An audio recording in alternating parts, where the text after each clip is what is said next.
When my sister Amanda called to uninvite me from Thanksgiving dinner, claiming I was just a freeloader, I simply smiled and thanked her. What she didn't know was that my private chef Marcus was already preparing a feast that would put her frozen turkey to shame, and half the family had already secretly accepted my invitation. I'd love to know which corner of the globe you're watching from. And if this story speaks to you, make sure to subscribe. Tomorrow's video is one you absolutely can't miss. The phone call came on a Tuesday morning while I was reviewing quarterly reports in my home office.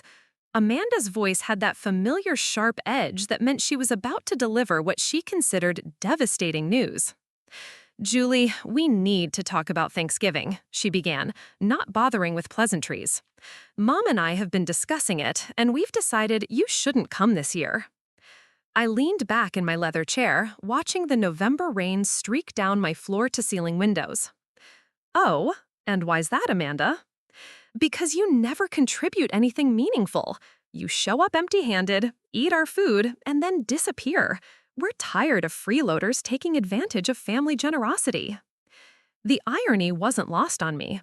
For the past 3 years, I'd quietly covered the cost of their entire Thanksgiving spread, from the organic turkey to the imported wine, through anonymous payments to their grocery store. But Amanda had no idea about that, and I'd never felt the need to announce my contributions. "I see," I said calmly, making a note on my calendar. "Well, I appreciate you letting me know." The silence stretched long enough that I could hear Amanda's confusion through the phone. She'd clearly expected tears, begging, or at least an argument. That's it? You're not going to fight this?" "Why would I fight it, Amanda? It's your house, your rules. I respect your decision." After hanging up, I sat quietly for a moment, processing the conversation. My family had always viewed my success with a mixture of resentment and bewilderment. To them, I was still the quiet middle child who preferred books to parties, the one who left their small Pennsylvania town for college and never really came back. They didn't understand that the shy girl who used to hide in the corner during family gatherings had built a multi-million-dollar consulting firm from scratch.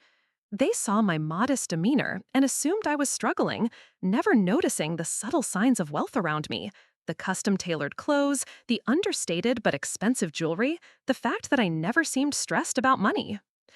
I reached for my phone and dialed Marcus, my personal chef who'd been with me for 2 years. "Good morning, Julie," his warm voice answered. "How can I help you today?" "Marcus, remember that Thanksgiving menu we discussed last month? The one for 12 people? I'd like to move forward with it." "Wonderful. Should I assume the usual guests?" I paused, thinking about my family's dynamics. "Actually, let me make some calls first. I have a feeling our guest list might be more interesting than originally planned." My first call was to my cousin David, Amanda's younger brother who'd always been the family peacemaker. He answered on the second ring. "Julie, I was just thinking about calling you. Amanda mentioned something about Thanksgiving plans changing." "She uninvited me, David. Apparently, I'm a freeloader." The sharp intake of breath told me everything I needed to know about his feelings on the matter. "She what? Julie, that's completely unfair. You know that's not true." "It's fine, really. I'm actually planning my own Thanksgiving dinner this year. Small gathering, nothing fancy. Would you and Sarah like to join me?" "Are you kidding? After what Amanda just pulled, we'd love to come." My next call was to my Aunt Patricia, Amanda's mother-in-law, who'd always been kind to me despite the family politics. "Oh, honey," Patricia sighed when I explained the situation. "I'm so embarrassed by my daughter-in-law's behavior. Of course Robert and I will come to your dinner. We were dreading another year of her dry turkey anyway." Uncle Robert's booming laugh echoed in the background. "Tell Julie we'll bring the good bourbon." One by one, I called the family members who mattered to me. My grandmother's sister, Eleanor, who'd driven 3 hours for the last 5 Thanksgivings only to be seated at the kids' table despite being 82. My cousin Michael and his wife Lisa, who'd been quietly footing the bill for wine without recognition. Even Amanda's own teenage daughter Chloe, who texted me that she was totally coming to Aunt Julie's instead because Mom's being ridiculous. By Wednesday evening, I had confirmations from 8 people, more than half of our usual Thanksgiving crowd. The irony was beautiful. In trying to exclude me, Amanda had created the exact opposite effect. Marcus arrived early Thursday morning with his assistant, transforming my dining room into something from a magazine spread. The table settings alone probably cost more than Amanda's entire meal budget, but I'd learned long ago that true elegance whispered rather than shouted. The turkey's been brining for 2 days, Marcus explained as he arranged fresh flowers. Herb-crusted with a cognac glaze. The sides are all prepared: truffle mashed potatoes, roasted vegetables with balsamic reduction, homemade cranberry sauce with orange zest and pecans. I watched him work, marveling at the attention to detail. This was what real hospitality looked like, not the grudging obligation that had characterized recent family gatherings, but genuine care and effort to create something beautiful. At 11:30, my doorbell rang. David and Sarah arrived first, their faces lighting up as they saw the elegant table setting. "Julie, this is incredible," Sarah breathed, taking in the autumn-themed decorations and the warm lighting. "It's like something from a movie." "Wait until you taste Marcus's cooking," I said, hugging them both. "He's been preparing since dawn." Eleanor arrived next, accepting my arm as I helped her to the seat of honor at the head of the table, a position she'd never held in all her years of family gatherings. "My dear," she said, patting my hand, "this is the most thoughtful thing anyone has done for me in years." As more guests arrived, the house filled with genuine laughter and conversation. These weren't people going through the motions of family obligation. They were here because they wanted to be, because they felt welcomed and valued. At exactly 1 o'clock, as Marcus was carving the golden brown turkey, my phone buzzed with a text from Amanda. "Where is everyone? Mom's asking about you." I set the phone aside without responding. Some questions answered themselves. The dining room hummed with contentment as my guests savored Marcus's culinary masterpiece. Uncle Robert had already declared it the best damned turkey in Pennsylvania, while Eleanor regaled everyone with stories from her childhood that no one had ever bothered to ask about before. Chloe, Amanda's 17-year-old daughter, was filming everything on her phone between bites of truffle mashed potatoes. "Aunt Julie, this is seriously better than any restaurant. Mom's going to be so mad when she sees this." "You don't have to post anything if it makes you uncomfortable," I said gently, though privately I was curious about Amanda's reaction. "Are you kidding? After she called you a freeloader, she needs to see what she's missing." My phone had been buzzing intermittently throughout dinner. First came Amanda's increasingly frantic texts about missing family members. Then my mother started calling, calls I let go to voicemail. By the time Marcus served his famous pumpkin tart with bourbon whipped cream, the messages had escalated to near panic. "Julie, this is your mother. Please call me back. Something's wrong with Thanksgiving dinner. Half the family is missing, and Amanda is hysterical." David overheard the voicemail and shook his head. Maybe now she'll understand that family isn't about who shows up out of obligation. Patricia raised her wine glass, a vintage Bordeaux that cost more than most people's grocery budget, to Julie, for showing us what real hospitality looks like. The toast was interrupted by my doorbell. Through the security camera, I could see my mother standing on my front porch, her face flushed with cold and frustration. She was alone, which surprised me. I'd expected Amanda to be with her. "Excuse me for a moment," I said, stepping away from the table. I opened the door to find my mother, Janet, wrapping her coat tighter against the November wind. She looked smaller than I remembered, older somehow. "Julie, what is going on? Amanda said you weren't coming to dinner, but now half the family is missing. Eleanor never showed up, David and Sarah weren't answering their phones, and even Chloe disappeared this morning." "They're here, Mom, having Thanksgiving dinner with me." Her mouth opened, then closed. "Here? But we're having dinner at Amanda's. We always have dinner at Amanda's." "Not always. This year, things are different." I stepped aside, allowing her to see into my dining room where laughter and conversation flowed around the beautifully set table. The contrast with Amanda's typical stressed-out production couldn't have been starker. "I don't understand," Janet said weakly. "Amanda said you never contribute anything to Thanksgiving. She said you just show up and take advantage." "And you believed her?" The question hung in the air between us. For years, I'd watched my mother take Amanda's side in every family dispute, accepting her version of events without question. It hurt, but I'd learned to expect it. Julie, honey, you have to understand. Amanda works so hard to put together these dinners. She spends days cooking, cleaning, preparing everything. And you, well, you never seem to bring anything. A lot of love and effort went into bringing this story to life. If you're enjoying it, we'd be so grateful if you'd subscribe to our channel. Now, back to where we left off. I felt a familiar knot in my stomach, the same feeling I'd had as a child when nothing I did seemed good enough. But this time, instead of retreating into silence, I made a decision. Mom, who do you think has been paying for those dinners? What do you mean? The organic turkey, the imported wine, the specialty ingredients Amanda uses, the flowers she orders from that expensive florist downtown. Who do you think has been covering those costs? Janet's face went blank. Amanda never mentioned. Because Amanda doesn't know. For 3 years, I've been making anonymous payments to her grocery store, covering every item on her Thanksgiving shopping list. I never wanted credit for it. I just wanted our family to have nice dinners together.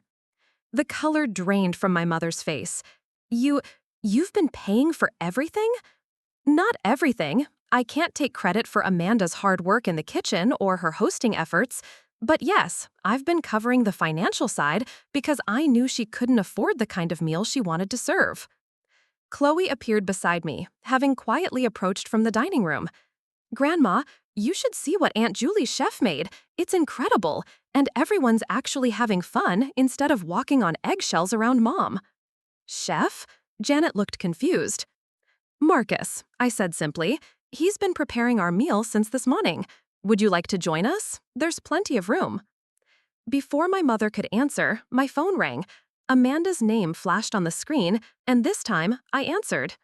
Julie, where is everyone? Amanda's voice was shrill, bordering on hysteric. Mom just left to find you, and I'm sitting here with a 20-pound turkey and no one to eat it. This is ridiculous. I'm sorry you're alone, Amanda. That wasn't my intention. Your intention? What are you talking about? You stole half my guest list.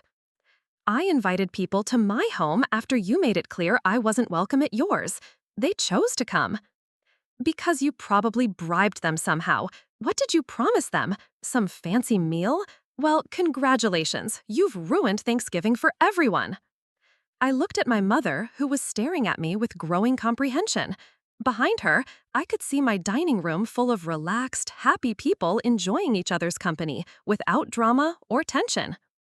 Amanda, I think we should talk in person. Why don't you come over? Come over? To your apartment? I don't think so. It's not an apartment, Amanda. It's my house. And yes, please come over. Bring Dad if he's with you. We can figure this out. The silence stretched long enough that I wondered if she'd hung up. Finally, she spoke, her voice smaller than before. Your house? Julie, what exactly do you do for work again? It was a question that revealed everything about our family dynamics. Amanda had never bothered to learn about my career, beyond the vague notion that I worked with computers. She'd never asked about my success, never shown interest in my life beyond whether I'd show up to family gatherings. I run a consulting firm, Amanda. Business strategy and digital transformation. We work with Fortune 500 companies. Another long silence. Then, how big is your house? I looked around at my 4,000 square foot home with its chef's kitchen, formal dining room, and panoramic views of the Pennsylvania countryside. Big enough for all of us. We'll be right over, Amanda said quietly, and the line went dead. 20 minutes later, Amanda's beat-up Honda Civic pulled into my circular driveway, looking distinctly out of place next to my guests' cars. Through the window, I watched her and my stepfather Gary sit in stunned silence, taking in the sprawling colonial house with its manicured grounds and professional landscape lighting. Marcus had discreetly cleared 2 additional place settings while my mother sat quietly at the table, still processing everything I'd revealed. The conversation had naturally shifted to lighter topics, but I could feel the undercurrent of anticipation as everyone waited for Amanda's arrival. The doorbell rang with the sharp, impatient tone I recognized as Amanda's signature. I opened the door to find her standing rigidly beside Gary, her face a mask of confusion and barely controlled anger. "Nice place," Gary said awkwardly, his eyes taking in the marble foyer and crystal chandelier. He'd always been the peacemaker in our blended family, trying to smooth over conflicts between his stepdaughters. Amanda said nothing, just stared at the interior of my home like she was seeing a mirage. "Please, come in," I said, stepping aside. "Everyone's in the dining room." As we walked through the house, I watched Amanda's expression change from confusion to comprehension to something that looked almost like betrayal. She saw the original artwork on the walls, the custom millwork, the obvious quality of everything around her. "Julie," she said suddenly, stopping in the hallway, "how long have you lived here?" "About 4 years." "4 years?" Her voice cracked slightly. "You've had this house for 4 years and never mentioned it?" "You never asked about my living situation." We entered the dining room to find everyone still seated around the table, the meal winding down with coffee and conversation. Eleanor was showing Patricia old family photos on her phone, while David and Robert debated football scores. The atmosphere was warm, relaxed, everything Amanda's gatherings never managed to achieve. "Amanda, Gary," Uncle Robert boomed, standing to greet them. "Come sit down. Marcus made enough food for an army." Amanda's eyes swept the table, taking in the elegant place settings, the professionally arranged flowers, the remnants of what was clearly an expensive meal. When her gaze landed on Marcus, who was quietly refilling coffee cups in the corner, her mouth actually fell open. "You have a chef?" she said flatly. "Marcus helps me with entertaining," I replied carefully. Chloe jumped up from her seat, phone still in hand. "Mom, you have to try the pumpkin tart. It's literally the best thing I've ever tasted." But Amanda wasn't listening to her daughter. She was staring at me with an expression I'd never seen before, a mixture of shock, hurt, and something that might have been shame. "All these years," she said slowly, "you've been sitting there while I stressed about grocery budgets and menu planning. You've watched me serve boxed stuffing and canned cranberry sauce, knowing you could afford this?"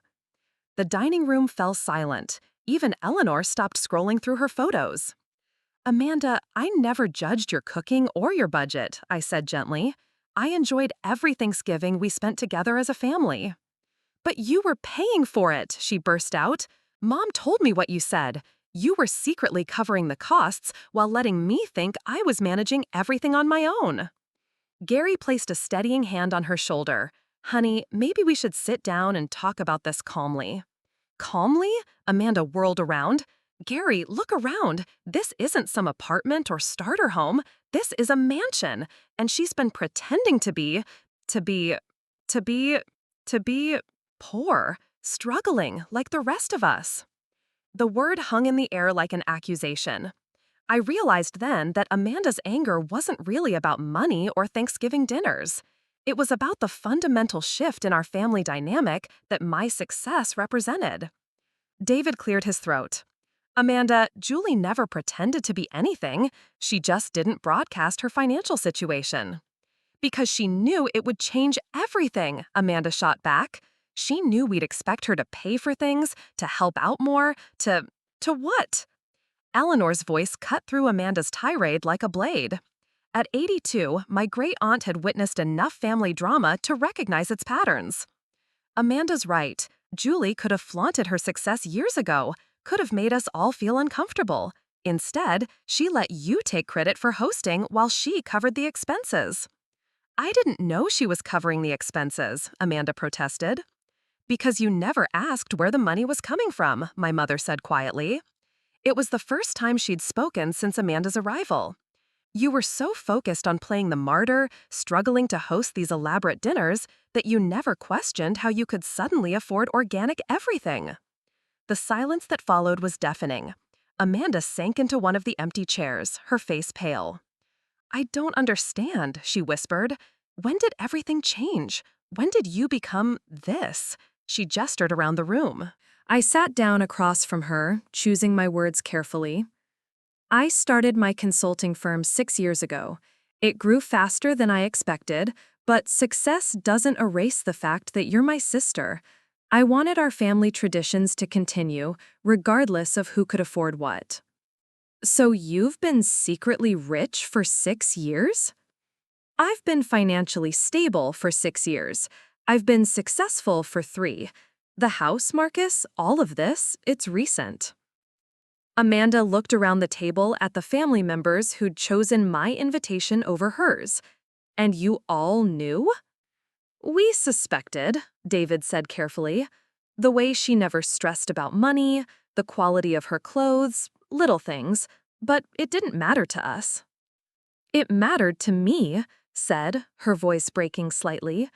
It mattered because I've been killing myself trying to keep up, trying to be the family host, trying to create these perfect gatherings, and you could have done it all along.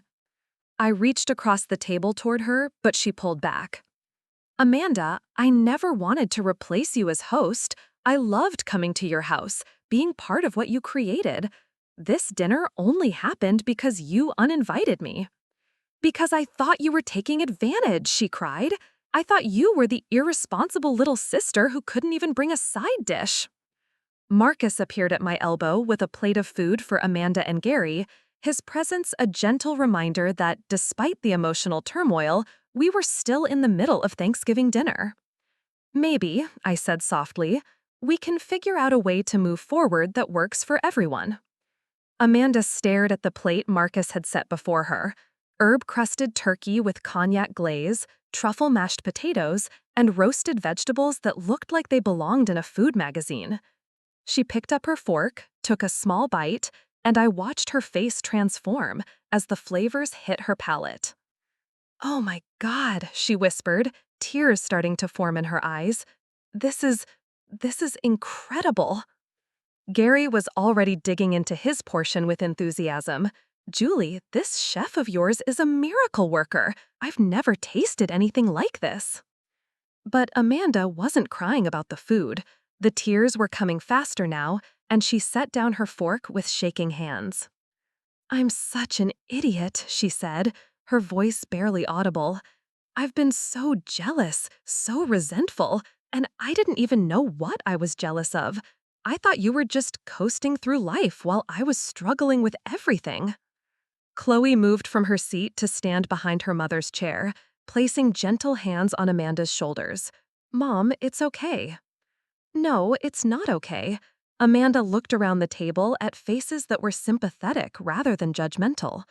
"I called my own sister a freeloader and uninvited her from Thanksgiving because I was too proud and too blind to see the truth." Eleanor leaned forward, her weathered hands clasped together. "Amanda, dear, pride has been the downfall of many good people. The question is what you do with this knowledge now." "I don't know," Amanda admitted. "I feel like such a fool. All those years of stressing about budgets, buying the cheapest wine, cutting corners wherever I could, and Julie was quietly making sure we could afford the good stuff. Meanwhile, I was building up this narrative about her being irresponsible." Patricia reached across the table and squeezed Amanda's hand. "We all make assumptions about people. The important thing is that you're willing to see the truth now." I watched my sister process everything, seeing her vulnerability for the first time in years. The Amanda I remembered from childhood had been different, less defensive, more open to connection. Somewhere along the way, financial stress and family responsibilities had hardened her into someone who saw generosity as weakness and success as a personal attack. "Amanda," I said carefully, "I need you to understand something. I never kept my financial situation secret to hurt you or to make you look bad. I did it because I wanted our family relationships to stay normal. I've seen what money can do to families, how it creates expectations, resentment, weird power dynamics." She nodded slowly, wiping her eyes with her napkin. "But I created all of that anyway, didn't I? The resentment, the weird dynamics, I just did it based on completely wrong assumptions." "What matters is where we go from here," David said diplomatically. He'd always been good at steering family conversations towards solutions rather than dwelling on problems. Gary, who had been quietly eating throughout the emotional exchange, suddenly spoke up. Julie, can I ask you something? Your business, is it really that successful? It is, I confirmed. I have 12 full-time employees, and we're on track to clear 7 figures this year. Amanda's fork clattered against her plate. 7 figures? As in $1 million? As in multiple millions, yes. The table fell silent again. I could see everyone recalculating their understanding of my life, my choices, my presence at their family gatherings, where we debated splitting restaurant checks. Jesus, Amanda breathed. And you've been sitting through family dinners where we complain about grocery prices and gas costs? Because those are real concerns for people I love, I said simply. My financial situation doesn't make your struggles less valid or important. Uncle Robert raised his coffee cup. You know what? I think we've been approaching this all wrong. Instead of focusing on what's been misunderstood, maybe we should focus on what we learned today. What did we learn? Amanda asked, genuinely curious. We learned that Julie values family enough to quietly support our traditions without asking for credit. We learned that she's built something amazing for herself while staying humble about it. And we learned that when push came to shove, most of us chose to be here with her rather than anywhere else. Eleanor nodded approvingly. Robert's right.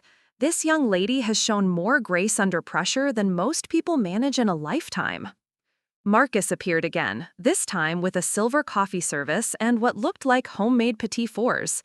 I hope I'm not interrupting, but I thought some dessert might be welcome. Marcus, Amanda said suddenly, how long have you worked for Julie? About 2 years, ma'am. Though I should mention, she's the most considerate employer I've ever had. Never demanding, always respectful, and she makes sure I have time off for my own family. Amanda looked at me with something approaching wonder. You really have built a whole different life, haven't you? I've built the life I wanted, I corrected, but it was never meant to replace my family or make me feel superior to anyone. Chloe, who had been unusually quiet during the adult conversation, suddenly perked up.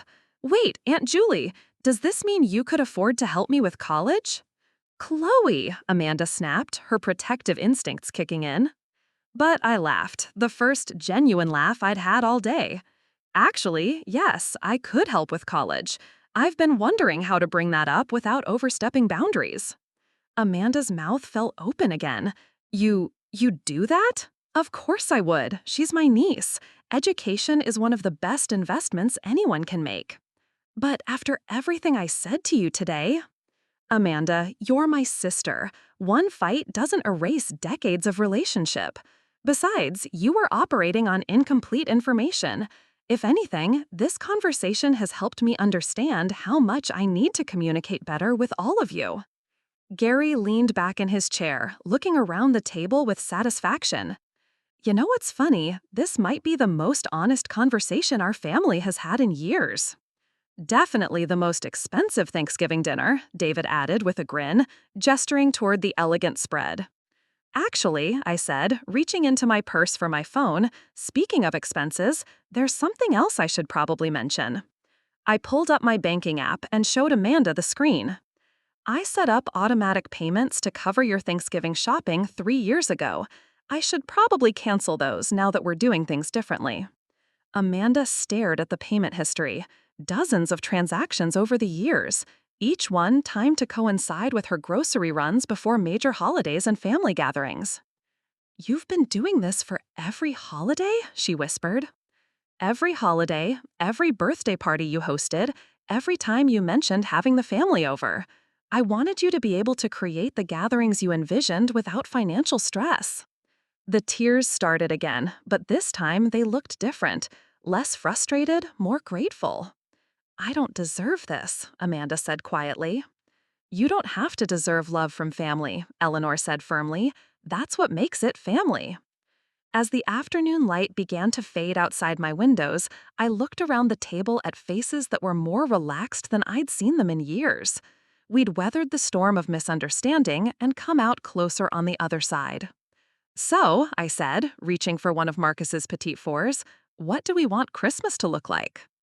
The question about Christmas hung in the air as everyone contemplated this new family dynamic.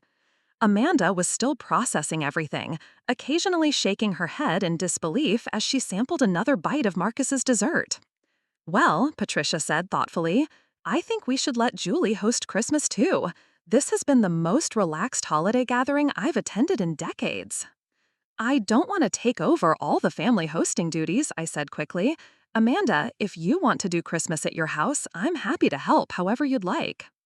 Amanda looked conflicted. I don't know if I can go back to pretending everything is normal after today.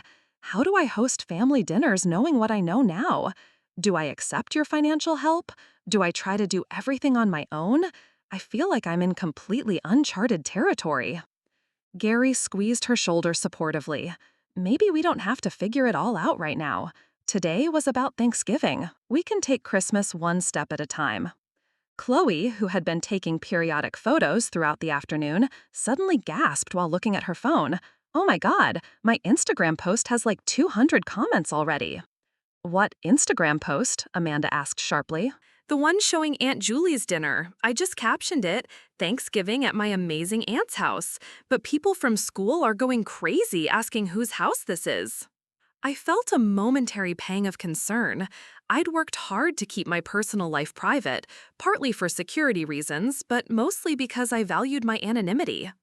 Chloe, I said gently, I'd appreciate it if you didn't share too much about my address or specific details about my business online.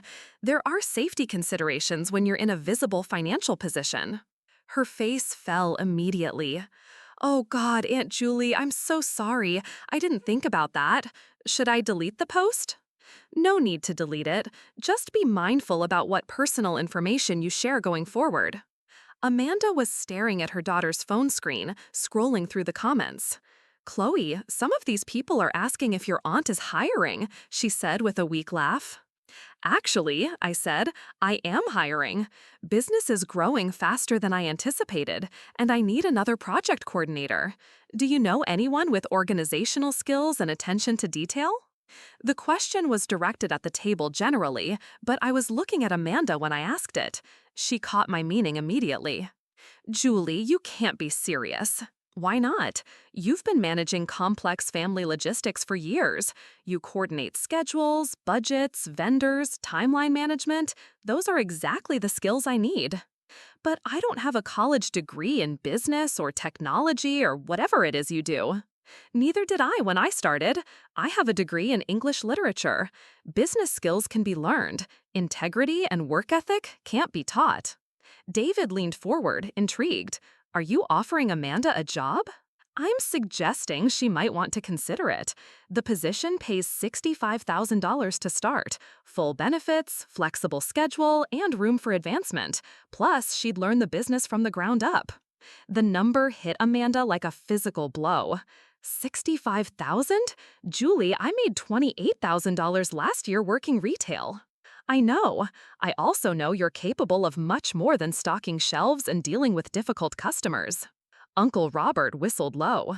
That's more than double what she makes now. But I'd be working for my sister, Amanda said uncertainly. Wouldn't that be weird? Eleanor, ever practical, spoke up. Honey, we are struggling financially when your sister has the means and willingness to help. Weird is letting pride stand in the way of opportunity. Gary was doing mental calculations. Amanda, with that salary, we could finally get the car fixed, maybe even start saving for a house down payment. But what if I'm terrible at it? What if I mess up important business things? Then you'd learn from your mistakes, just like everyone else, I said simply. Amanda, I've watched you coordinate family events for years. You handle multiple moving pieces, manage personalities, stay within budget constraints, and somehow make it all come together. That's exactly what project coordination requires. Marcus, who had been quietly clearing dishes, paused near my chair.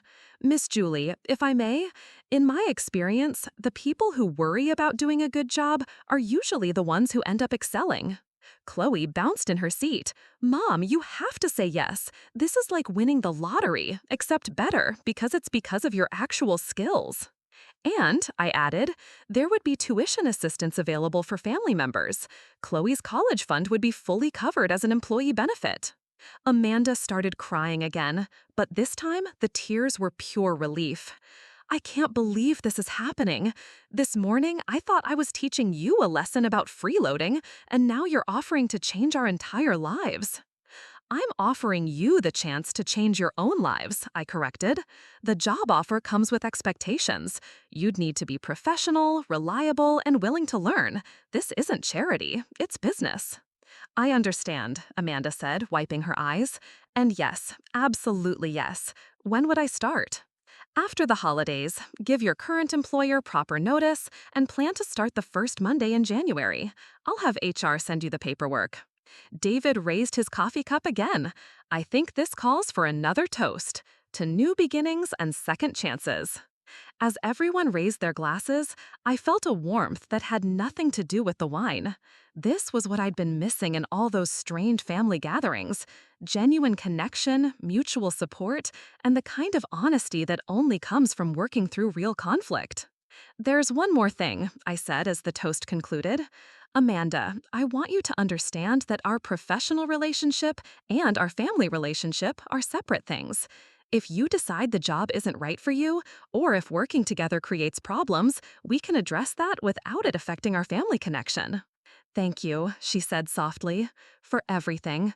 For the job, for covering our expenses all these years, for not holding my stupidity against me. You weren't stupid, Patricia interjected. You were overwhelmed and operating on incomplete information. We've all been there. As the evening wound down and guests began preparing to leave, Amanda lingered at the table with me while Gary helped Chloe gather her things.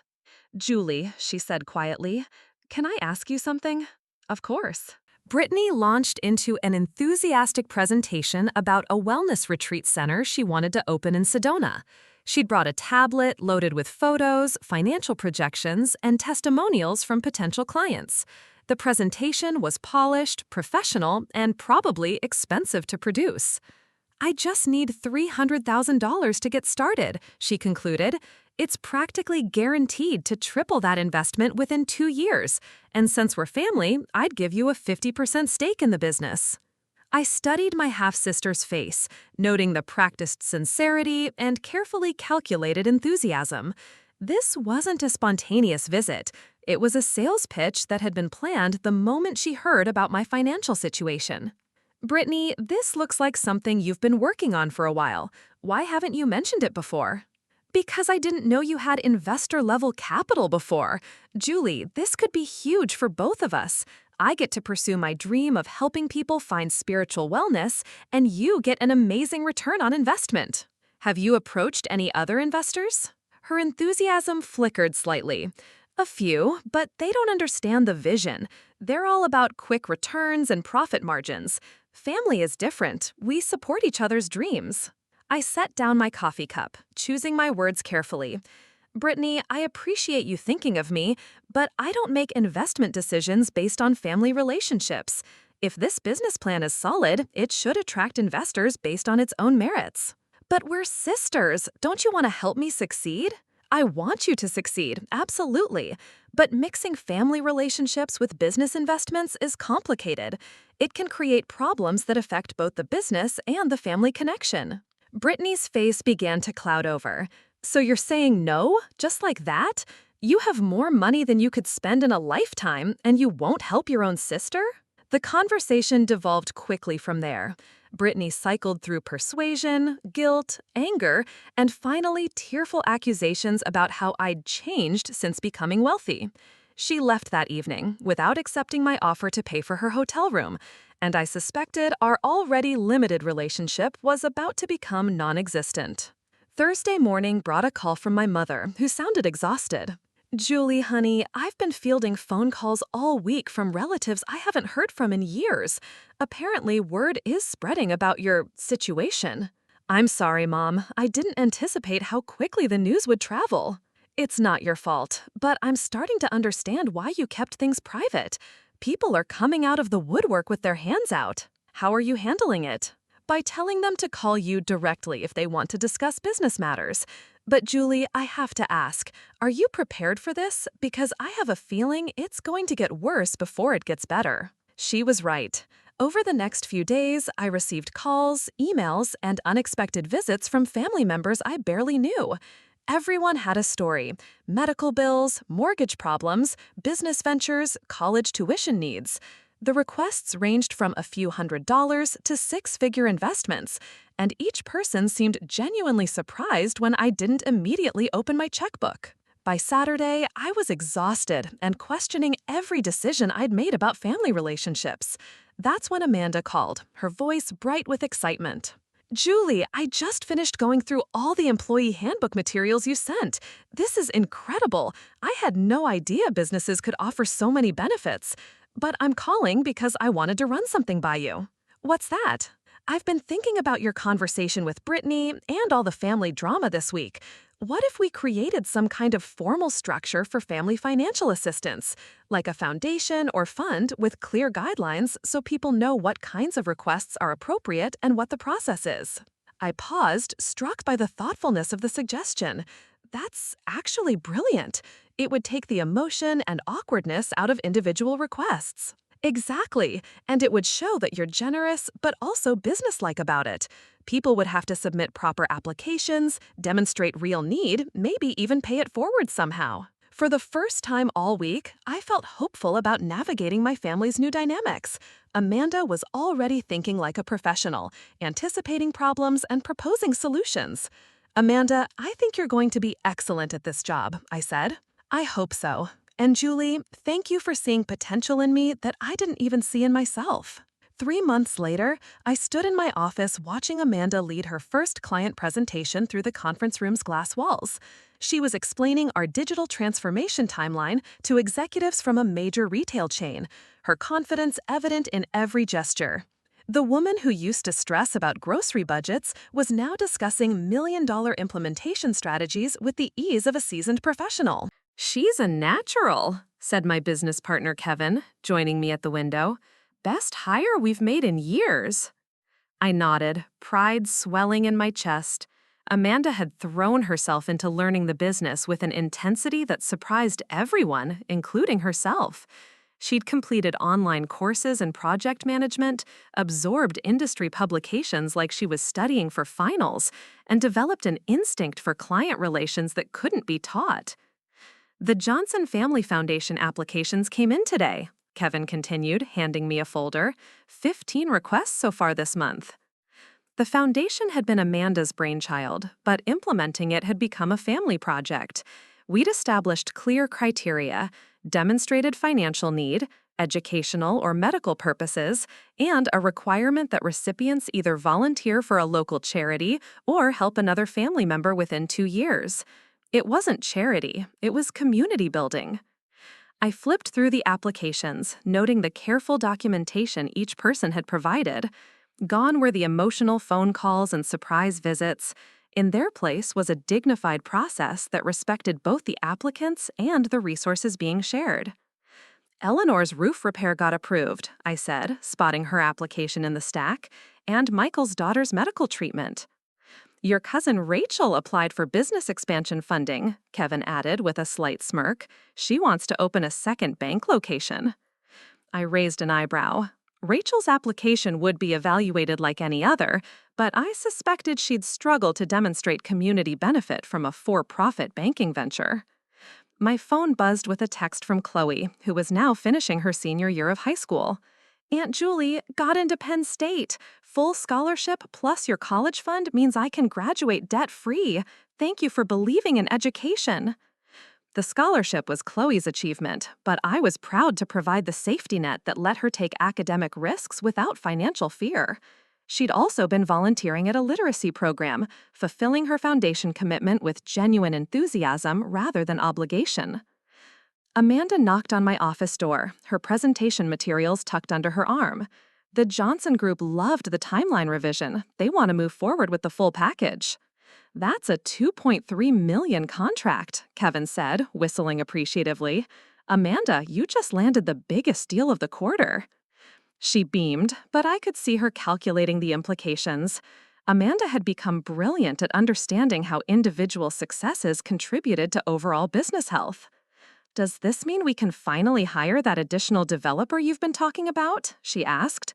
"It means we can consider expanding the whole technical team," I replied. "Want to sit in on the planning meetings?" "Are you serious? I'd love that." As Kevin left to prepare contract paperwork, Amanda settled into the chair across from my desk. These end-of-day conversations had become routine, but I never took them for granted. "Julie, can I tell you something? 6 months ago, I thought success meant having enough money to stop worrying about bills. I had no idea it could mean this: being part of building something that matters, helping clients solve real problems, making decisions that affect people's livelihoods." "You've exceeded every expectation," I said sincerely, "including your own. I keep waiting for the other shoe to drop, for you to realize that hiring me was a mistake, or for the family dynamics to get weird again." "The family dynamics are weird," I said with a laugh. "They're just weird in better ways now. Rachel hasn't spoken to me since her foundation application was rejected. Brittany sends passive-aggressive Christmas cards about supporting family dreams, and half our relatives now introduce me as the successful one at gatherings." "But the people who matter most are closer than ever," Amanda pointed out. "Mom actually seems proud of both of us now. Chloe has a real future ahead of her. Uncle Robert keeps bragging about his business executive nieces to anyone who'll listen." She was right. The initial shock of my financial revelation had settled into something more sustainable. Some family members had pulled away, unable to reconcile their assumptions with reality. Others had drawn closer, appreciating the opportunities for genuine connection. "Speaking of family," Amanda said, "Gary and I wanted to invite you over for dinner this weekend. Nothing fancy, just family dinner at our house. No agenda, no business talk, just us." The invitation meant more than she probably realized.